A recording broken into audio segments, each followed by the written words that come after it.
అందరికీ నమస్కారాలు.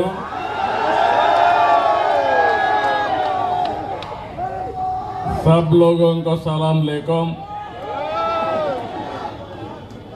అందరికీ మరొకసారి అభినందనలు. ఈ రోజు మనందరం కూడా ఇక్కడ బీజేపీ అభ్యర్థి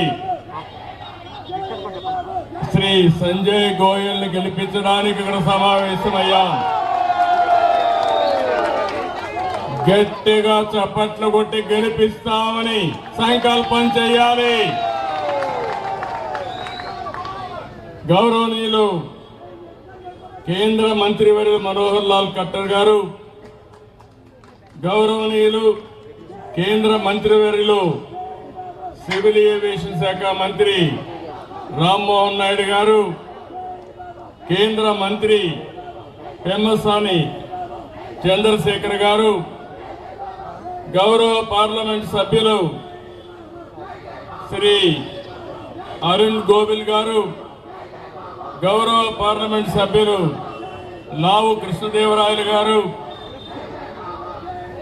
ఈరోజు ఇక్కడ సమావేశం ఫార్మర్ యూనియన్ మినిస్టర్ గౌరవనీయులు చంద్రశేఖర్ గారు, బీజేపీ స్టేట్ అధ్యక్షులు గౌరవనీయులు వీరేంద్ర సత్యదేవ్ గారు, vice president BJP Andhra Pradesh unit Vishnu Reddy గారు,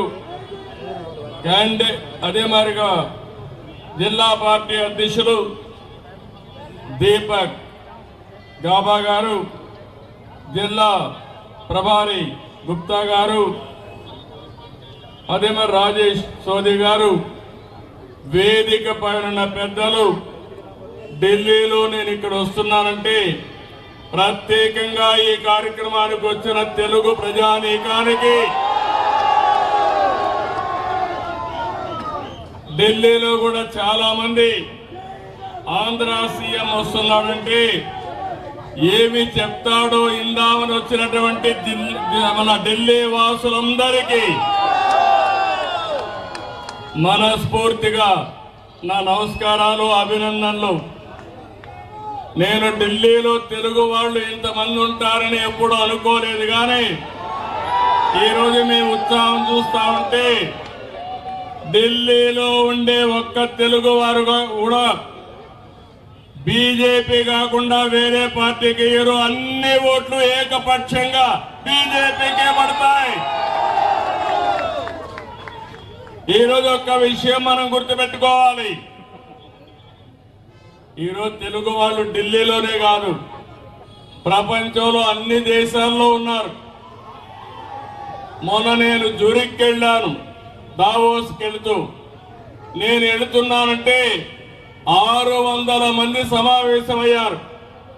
అంటే జూరిక్ లో కూడా 600 మంది స్విట్జర్లాండ్ లో ఉన్నారంటే అది భారతీయుల సత్తా, అదే మాదిరిగా తెలుగు వారి సత్తా అని చెప్పి కూడా నేను మీకు తెలియజేస్తున్నా.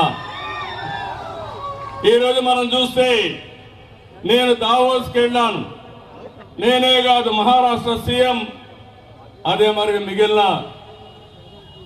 తెలంగాణ సీఎం కానీ, అదే మరి కొంతమంది కేంద్ర మంత్రులు అందరం కలిసి అక్కడికి వెళ్ళాం. ఎక్కడికి పోయినా భారతదేశం పేరు మారుమోగింది. ఎక్కడ పోయినా ఎవరిని అడిగినా నరేంద్ర మోడీ గారి నాయకత్వం భారతదేశానికి ఉందని గొప్పగా చెప్పే పరిస్థితికి వచ్చారు. ఈసారి దావోస్ లో చూస్తే 2 ప్రధానమైన సమస్యలు ప్రపంచమంతా కూడా చర్చించారు. ఒకటి ఆర్టిఫిషియల్ ఇంటెలిజెన్స్. ఆ ఆర్టిఫిషియల్ ఇంటెలిజెన్స్ ని ప్రమోట్ చేసే వ్యక్తి మన ప్రధానమంత్రి నరేంద్ర మోడీ గారని చెప్పి మీకు తెలియజేస్తున్నా. రెండోది మీరు చూస్తే గ్రీన్ ఎనర్జీ.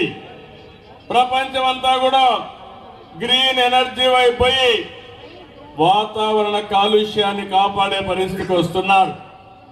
ఇవన్నీ చూస్తే మొట్టమొదటిసారిగా 2025 దావోస్ లో ప్రపంచం మొత్తం చర్చించే అంశాలు ఈ 2 ప్రధానంగా ఉన్నాయి. ఒకప్పుడు నేనే 1995లో ఇన్ఫర్మేషన్ టెక్నాలజీ గురించి మాట్లాడారు. ఇప్పుడు ఏఐ గురించి మాట్లాడుతున్నాను. ప్రతి ఒక్క ఇంటికి ఒక ఏఐ తయారు కావాలి. ఇది సాక్షాత్ ప్రధానమంత్రి నరేంద్ర మోడీ గారి విజను.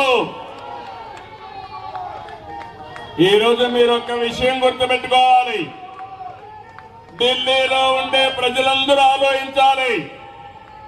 అందులో ప్రత్యేకంగా మా తెలుగు తమ్ముళ్ళు, తెలుగు తెల్లళ్ళు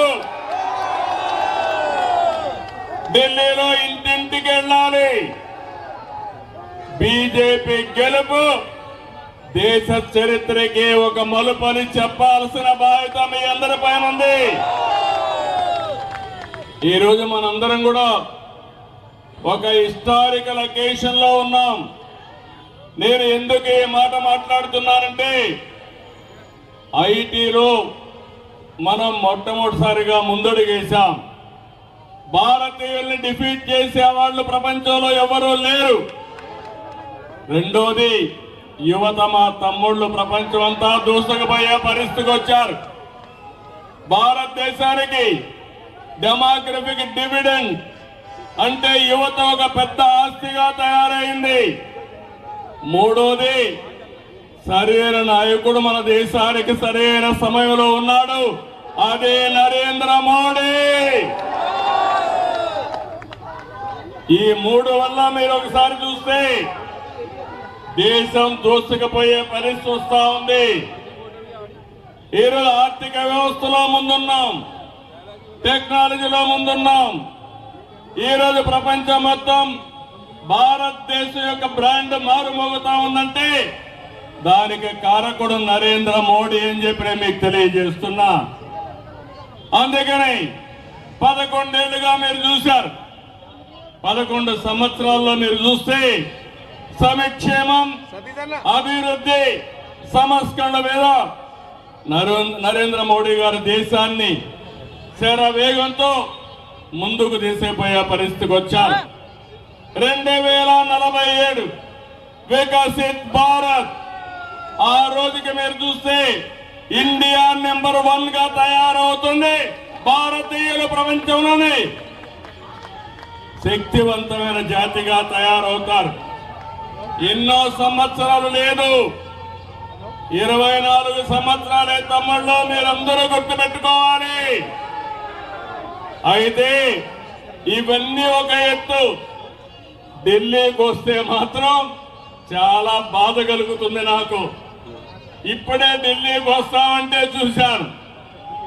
ఎప్పుడో 95లో పాడుపడిపోయిన హైదరాబాద్ మారిగా ఢిల్లీ తయారైంది.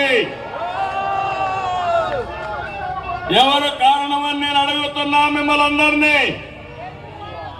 10 ఏళ్ళు ఎవరు పరిపాలించారు ఈ ఢిల్లీని? అదే గాని డబుల్ ఇంజిన్ సర్కార్ గాని వచ్చుంటే ఢిల్లీ కూడా వాషింగ్టన్ ని, న్యూయార్క్ ని తనదల్లే విధంగా తయారయ్యేది. ఈ రోజు ఒక్క విషయం మీరు చూస్తే, ఢిల్లీకి వస్తే వెదర్ పొల్యూషన్. ఏం తమ్ముళ్ళు, ఈ గాలితో మనం ఎట్టున్నామో నాకైతే అర్థం కాలేదు. 417 ఢిల్లీ ఎయిర్ క్వాలిటీ ఇండెక్స్. అంటే చాలా మంది హైదరాబాద్కి వెళ్ళిపోదాం, బెంగళూరుకి వెళ్ళిపోదాం అనే పరిస్థితికి వస్తున్నారు.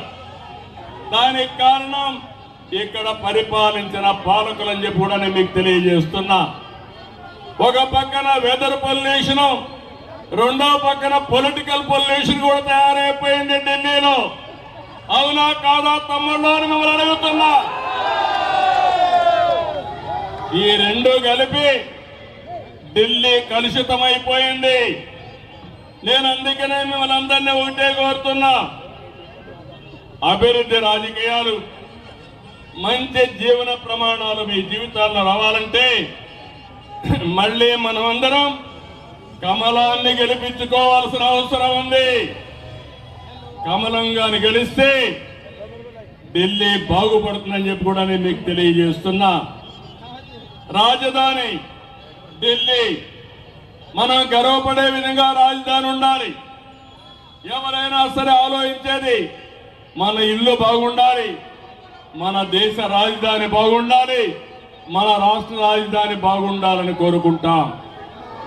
అలాంటి ఈ ప్లేస్ లో మళ్ళీ మనందరం ఊపిరి పీల్చుకోవాలంటే నరేంద్ర మోడీ గారు ఆక్సిజన్ మనకిస్తే తప్ప ఈ ఢిల్లీకి మోక్షం లేదని మరొక్కసారి ఢిల్లీ వాసులందరికీ విజ్ఞప్తి చేస్తున్నాను.